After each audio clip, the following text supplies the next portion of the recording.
Aunque de manera general apreciamos que hay un esfuerzo importante de los medios japoneses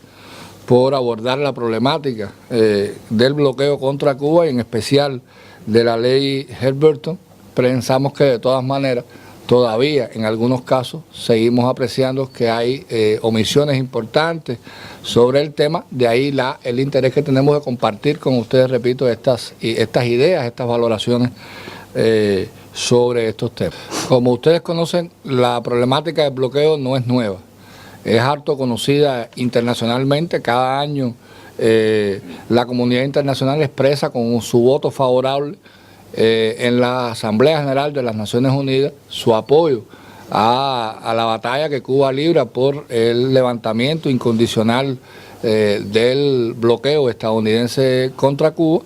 y en el cual además se ve reflejado el aislamiento internacional en el que Estados Unidos realmente está sometido, se encuentra en este tema. Eso que llamamos bloqueo, que conocemos por bloqueo, que representa una madeja de regulaciones, leyes y normas, tiene precisamente en la ley Helms-Burton uno de sus pilares fundamentales.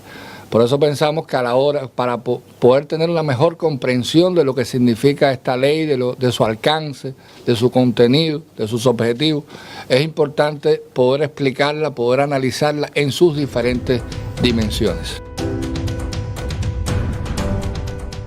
La primera de estas dimensiones es precisamente su carácter extraterritorial, que la hace ilegal e inaplicable desde el punto de vista del derecho internacional, desde el punto de vista de la ley cubana e incluso desde el punto de vista de la propia práctica jurídica actualmente en los Estados Unidos. Desde que la ley fue promulgada en el año 1996, su objetivo fundamental ha estado claro, ha sido de alguna manera universalizar el bloqueo contra Cuba mediante presiones de Estados Unidos contra terceros países, sus empresas, sus ciudadanos. El propósito esencial de la ley, ahí aparece realmente recogido en pantalla, no es otro que el de imponer un cambio de régimen en Cuba por dos vías fundamentales. La primera de ellas, por supuesto, es provocando la asfixia económica, el incremento de las penurias, las carencias internas que impidan la consecución de los planes de desarrollo socioeconómico en Cuba, y al mismo tiempo sembrar miedo, sembrar incertidumbre en los inversionistas extranjeros,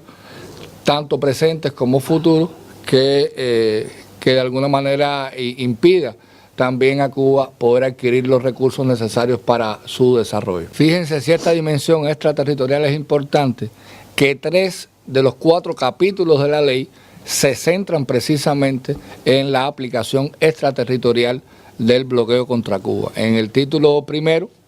que está vigente desde la promulgación de la ley en el año 1996, pues se plantea de manera abierta el reforzamiento de las sanciones, las medidas coercitivas y unilaterales que impone Estados Unidos contra Cuba. Por lo tanto, podemos concluir que ha sido un capítulo sistemáticamente implementado desde el inicio. En el título tercero de esta ley, que durante años fue suspendido, como explicamos aquí en el encuentro anterior, por las sucesivas administraciones estadounidenses, desde Clinton, Bush, Obama, e incluso en 2 ocasiones por el presidente Trump, y que ahora la administración Trump plantea ya su activación plena a partir del 2 de mayo, pues se recoge abiertamente la idea de que se presenten reclamaciones judiciales por los bienes y activos que fueron confiscados o que fueron nacionalizados en la primera etapa de la revolución, o sea, los primeros años tras el triunfo revolucionario de 1959, lo que de alguna manera las conecta también con las empresas extranjeras que tienen una presencia y negocios en Cuba. Y en el título cuarto, o sea, capítulo cuarto de esta ley, que también está vigente desde el año 96 y que ahora la administración Trump comenzará a aplicar con mayor rigor aún, pues se faculta al gobierno de los Estados Unidos impedir el ingreso en el territorio norteamericano de directivos y sus familiares, de los directivos y familiares de empresas que mantienen vínculos con Cuba. Lo anterior explica con claridad que no estamos en presencia de una ley que esté dirigida solo contra Cuba, o sea, que una ley de alcance bilateral, sino que de alguna manera expresa de manera determinante que está dirigida contra terceros países por medio de irrespetar sus leyes y su soberanía y al mismo tiempo desconocer las normas y regulaciones que rigen el comercio internacional. Ello explica el rechazo mayoritario que esta ley ha concitado desde el mismo momento de su promulgación y ahora reforzado con el anuncio de la activación del título 3 desde el pasado 2 de mayo. Ustedes conocen, son harto conocidas, aquí tenemos también algunas de ellas, las posturas condenatorias de la Unión Europea, de varios gobiernos como el gobierno de Canadá, España, Alemania, Italia, Francia, Reino Unido, México y Japón, entre otros, que han reaccionado en defensa, en apoyo de sus intereses y el de sus empresas y ciudadanos. Algunos de ellos, como la Unión Europea, Canadá y México, incluso no han reparado en promulgar o modificar sus propias legislaciones internas en orden de brindar protección jurídica a sus connacionales en caso de verse afectados por los propósitos de la ley. En el caso concreto de la Unión Europea, por ejemplo, se encuentra vigente el Estatuto de Bloqueo que protege a todos los países miembros del espacio comunitario europeo de los efectos de la ley, prohíbe la ejecución de sentencias judiciales estadounidenses relacionadas con la Halliburton y de alguna manera también establece los mecanismos para que las empresas europeas que pudieran ser objeto de demandas en virtud de su presencia en Cuba, pues puedan recobrar o puedan resarcir los perjuicios ocasionados en tribunales norteamericanos en relación con su presencia en Cuba. Es importante concluir que al utilizar los tribunales estadounidenses como armas para amedrentar a las inversiones y los negocios del resto del mundo en Cuba,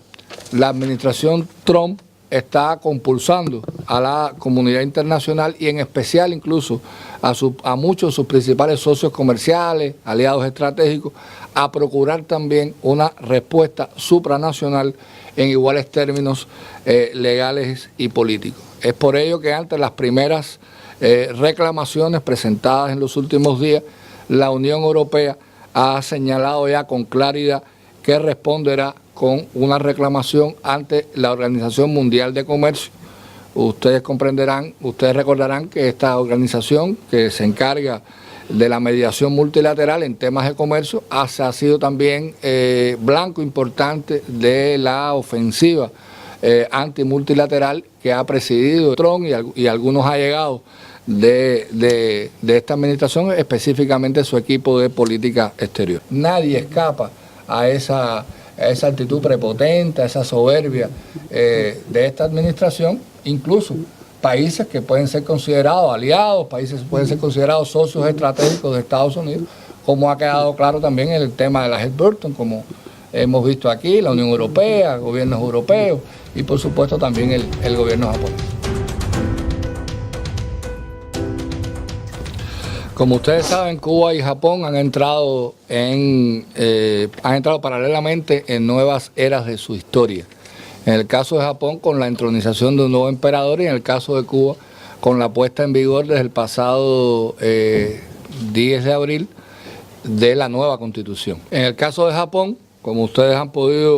conocen, el gobierno volvió a reiterar recientemente su postura histórica sobre el tema mediante una declaración del secretario de prensa Takeshi Osuga el pasado día 9, con la cual Japón se suma de alguna manera al consenso mundial contra la activación del título 3 y el rechazo a la extraterritorialidad del bloqueo. Quisiera aprovechar esta ocasión para agradecer nuevamente de manera pública el acompañamiento del gobierno y de la Cancillería japonesa a nuestra justa batalla en contra del bloqueo y la ley Helms-Burton por más de 20 años. Por supuesto también los distintos representantes, organizaciones de la sociedad civil japonesa que también han mantenido su acompañamiento a Cuba a lo largo de todo este tiempo. Se encuentra en La Habana en estos momentos también el viceministro parlamentario de Relaciones Exteriores de Japón, Kiyoto Tsuchi, al frente de una delegación de la Cancillería japonesa que está enfocada en el marco del 90 aniversario de las relaciones bilaterales, pero que sin duda también ha sido un marco importante para renovar, ratificar los consensos existentes en todos estos temas, incluyendo, por supuesto, el rechazo al bloqueo y su carácter extraterritorial. El próximo 20 de mayo estamos convocando a un seminario de conjunto con YETRO, la agencia YETRO, y el apoyo del Gaimucho, el apoyo del METI y de un grupo importante, la Conferencia Económica Japón-Cuba, etcétera, con más de 200 representantes del sector económico y empresarial japonés, en el que estaremos hablando no solamente de las oportunidades de negocio que brinda la economía cubana, sino también reiterando las garantías que ofrece el gobierno cubano para la continuidad de sus relaciones con las empresas japonesas. En el caso de las empresas japonesas, yo creo que pasaría lo mismo que en el resto de las empresas de terceros países. Es decir, existe sin duda preocupación, es una ley que genera preocupación a nivel del empresariado, y yo creo que de alguna manera la reacción que ha habido a nivel de los gobiernos europeos, los gobiernos extranjeros y también del gobierno de Japón, ratificando el acompañamiento, el apoyo a sus empresas y a sus intereses en Cuba, o a los intereses que estas empresas puedan tener en Cuba, va dirigido justamente a eso, a contrarrestar el efecto que la ley tiene y de alguna manera denunciar la aplicación extraterritorial de la misma. Y sobre la inminente visita del presidente Trump a Japón y la expectativa que nosotros pudiéramos tener sobre la postura o la actuación del gobierno japonés, realmente les reitero que los cubanos siempre hemos sido en extremo cuidadosos y celosos de no ingerir en los asuntos internos de Japón y de ningún otro estado. Creo que la mejor respuesta la ha dado la propia Cancillería japonesa cuando ha expresado en su declaración que es un tema que ha sido motivo de intercambio permanente en sus intercambios, en su diálogo con contrapartes norteamericanas. Estamos seguros que es un tema que ha sido abordado, en el que Japón ha reiterado su postura tradicional sobre el tema, y lo que aspiramos es exactamente lo que está sucediendo, a que Japón mantenga su postura histórica tradicional en este tema, que Japón continúe sumándose al consenso internacional, al creciente consenso internacional que rechaza no solo la activación del título 3 de la Helms-Burton, sino en general la aplicación extraterritorial del bloqueo contra Cuba. La otra dimensión importante de la Helms-Burton es justamente su componente bilateral, o sea, su componente anticubano. Hay que decir que la ley Helms-Burton es ilícita, considerada inaplicable y carente de todo valor y efecto jurídico dentro del territorio cubano, y eso está además amparado por la Ley 80, denominada también Ley de Reafirmación de la Dignidad y Soberanía Cubana, que está vigente desde diciembre del año 1996 y que establece claramente la nulidad de cualquier reclamación amparada en la ley Helms-Burton. Esta legislación cubana además establece que las indemnizaciones por propiedades norteamericanas nacionalizadas formarán parte o podrán formar parte de los procesos negociadores que se establezcan entre ambos países sobre la base de la igualdad y el respeto mutuo, y sobre la base del principio de que serán analizadas también de manera conjunta con las indemnizaciones exigidas por el Estado y el pueblo cubano en virtud también de los daños ocasionados por el bloqueo y las políticas de agresión contra Cuba. Ha sido justamente bajo esa premisa que se sostuvieron las primeras conversaciones sobre este tema durante la administración del presidente Obama. Este componente bilateral, que por cierto ha sido el más soslayado en lo que se publica normalmente sobre la ley Helms-Burton y que se replica también en varios de los medios que ustedes representan, tiene que ver mucho con lo que está recogido en el título 2 de la ley. El título 2 de la ley plantea abiertamente el derecho de subvertir o desconocer el derecho de Cuba y del pueblo cubano a su soberanía y autodeterminación, llega a plantear una suerte de plan de transición política en Cuba y de intervencionismo norteamericano en los destinos del país, que no es otra cosa que buscar la manera de imponer un cambio de régimen en Cuba, nombrar un interventor estadounidense y fabricar allí un gobierno que sea dócil a Washington y cuya primera tarea será siempre, sin duda, saquear el país y sus propiedades. De manera curiosa, incluso en ese idílico escenario, en caso de que logren realmente alcanzar este objetivo, lo cual es muy poco probable, Estados Unidos, aún en ese idílico escenario, Estados Unidos tampoco consideraría levantar el bloqueo económico contra la isla. La ley Helms-Burton ha sido concebida sobre la base de dos grandes mentiras. La primera, que Cuba constituye una amenaza para la seguridad nacional de los Estados Unidos. Y la segunda, que las nacionalizaciones que fueron llevadas a cabo durante la primera etapa del gobierno revolucionario fueron ilegales, ilegítimas e indebidas. Del primer tema hay poco que añadir. Hasta las propias agencias de inteligencia y de defensa del gobierno norteamericano han reiterado una y otra vez que Cuba no constituye amenaza alguna para la seguridad nacional estadounidense. Sobre la segunda, a mí me gustaría recordar lo que dice la Carta de Derechos y Deberes Económicos de los Estados, aprobada en la Asamblea General de la ONU en el año 1974, ustedes la podrán ver ahí en pantalla, que dice claramente, o refleja claramente el derecho de todo Estado a nacionalizar, expropiar o transferir la propiedad de bienes extranjeros. Habla también, o deja claro también, la necesidad de pagar indemnización apropiada, teniendo en cuenta las leyes y reglamentos aplicables, e incluso en caso de cualquier conflicto de competencia, pues, o de controversia, pues se haría siempre conforme a la ley nacional del Estado que nacionaliza. Hay que decir que las nacionalizaciones cubanas se llevaron conforme a derecho, es decir, conforme a las leyes, la Constitución cubana y el derecho internacional. En todos los casos contemplaron compensaciones justas y adecuadas, salvo en el caso del gobierno de los Estados Unidos, que se negó a aceptarlo. Es decir, Cuba cerró acuerdos globales de compensación con el resto de los países, algunos de los cuales incluso hoy tienen presencia considerable en Cuba, gozan de inversiones considerables en nuestro país, como son los casos de España, Suiza, Canadá, Reino Unido, Alemania y Francia. Sobre este aspecto me gustaría enfatizar en dos ideas fundamentales. La primera es que el título 3 convierte en reclamantes a cubanos americanos que no eran ciudadanos estadounidenses en el momento en que las propiedades fueron nacionalizadas. Suele confundirse dos procesos importantes que son las nacionalizaciones y las confiscaciones. Queda claro, en virtud del derecho internacional, que las nacionalizaciones llevan, como ya vimos, llevan compensación adecuada, pero las confiscaciones carecen de ese derecho. Hay que recordar que en el caso de las confiscaciones se trata de propiedades cuyos dueños fueron sancionados en su momento en Cuba por estar involucrados en sonados casos de malversación de bienes, robo, actividades ilegales.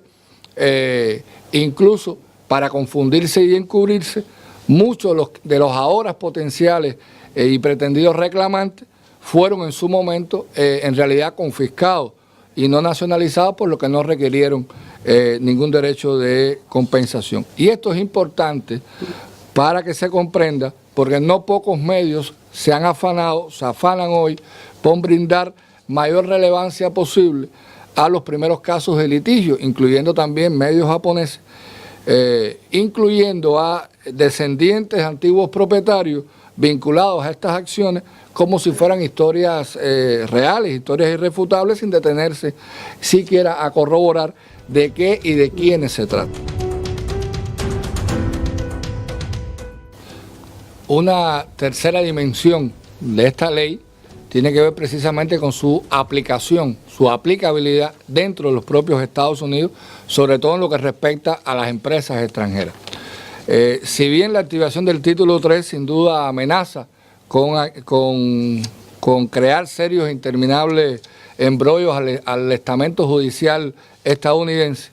Es harto conocido en los niveles jurídicos, en el ámbito jurídico, lo difícil que resultaría que una demanda contra empresas extranjeras consiga tener éxito en los tribunales norteamericanos. Es decir, la ley es del año 96, pero del 96 hasta la fecha, la jurisprudencia norteamericana ha tenido ya determinados desarrollos. Hay incluso un veredicto de la Corte Suprema de los Estados Unidos que está vigente desde el año 2014, que dejó establecido que las Cortes estadounidenses solo tienen jurisdicción para demandar a entidades que estén domiciliadas en Estados Unidos. Es decir, que Estados Unidos sea su home country y cuya actividad económica, industrial o comercial tenga una presencia sustancial en ese país. El otro tema que me permito intercambiar con ustedes tiene que ver con las motivaciones que pudieran detrás de esta nueva escalada de parte de la administración Trump y de las nuevas medidas anunciadas en el pasado 17 de abril. Si se tomara en cuenta las declaraciones de importantes figuras de la administración Trump, como el asesor de Seguridad Nacional Bolton o el secretario de Estado Pompeo, es evidente que la principal motivación, según ellos, de esta nueva escalada contra Cuba es precisamente pasar factura, castigar al gobierno cubano por su apoyo irrestricto a Venezuela y a una supuesta presencia militar cubana en ese hermano país. Para cualquier observador medianamente informado, resultan obvias cuáles son las veladas intenciones que Estados Unidos y esta administración y de su maquinaria de desinformación tienen al tratar de establecer un vínculo entre temas que no tienen absolutamente nada que ver. Es harto conocida la vocación de los actuales gobernantes estadounidenses por la mentira. Mienten una y otra vez, lo hacen deliberadamente, manipulan y ocultan la verdad. Han llegado a convertir la mentira y la manipulación política en un peligroso instrumento de la política exterior estadounidense. Es decir, Estados Unidos siempre ha mentido, siempre ha sido conocido por fabricar pretextos detrás de los cuales hay guerras, hay acciones militares, etcétera, etcétera, intervencionismo en otros países, etcétera. Pero los niveles a los cuales ha llegado esta administración en el uso de la mentira, de la manipulación como arma de política exterior, no tiene sin duda precedente. En el caso concreto de Cuba, me interesaría confirmarle dos apreciaciones básicas. En primer lugar, queda clara la pretensión del actual Ejecutivo estadounidense de revertir hasta donde le resulte posible todos los avances conseguidos con la administración precedente. Eso es un objetivo básico que ha sido claramente reiterado. Y el otro, y no menos importante, es que el espacio de actuación de Trump y de sus allegados anticubanos se hace cada vez más limitado en un contexto interno desfavorable en el que comienzan a aflorar los intereses electoralistas y ganan cada vez más fuerza o preeminencia a los sectores que apoyan el proceso de normalización con Cuba y la continuidad del acercamiento iniciado a finales del año 2014. Las nuevas medidas anunciadas el pasado 17 de abril en Miami por el consejero de Seguridad Nacional Bolton se centran nuevamente en tres ámbitos fundamentales. En primer lugar, las sanciones financieras adicionales. Se agregan 5 nuevas entidades a la llamada lista Trump de noviembre del año 2017. En la limitación de las remesas que los residentes cubanos envían a sus familiares y allegados en Cuba, se impone ahora un límite de hasta $1.000 por trimestre y prohíbe además transacciones en dólares a través de instituciones financieras de terceros, y en restringir todavía más los viajes de ciudadanos estadounidenses a la isla. Como ustedes verán, no es nuevo estos temas, no es nuevo la recurrencia de gobiernos norteamericanos a estos tres temas. Hay que recordar que en su momento el gobierno de George W. Bush, que también era reconocido por sus posiciones agresivas contra la isla, también intentó lo mismo, intentó mediante el endurecimiento del tema de la remesa, de los viajes a Cuba, buscar una moneda de cambio para obtener el voto de la comunidad cubana en Estados Unidos, y realmente lo que resultó de ese intento fue totalmente lo contrario. Es decir, se logró, por primera vez el Partido Demócrata logró la mayoría en ese estado norteamericano y también rompió definitivamente el mito de que el apoyo cubano a las políticas de fuerza contra la isla realmente tendría una cabida. Que mientras la administración Trump continúa adoptando y optando por la confrontación y la escalada contra Cuba, Cuba seguirá insistiendo en el diálogo sobre bases de igualdad y pleno respeto a su soberanía y autodeterminación. Es decir,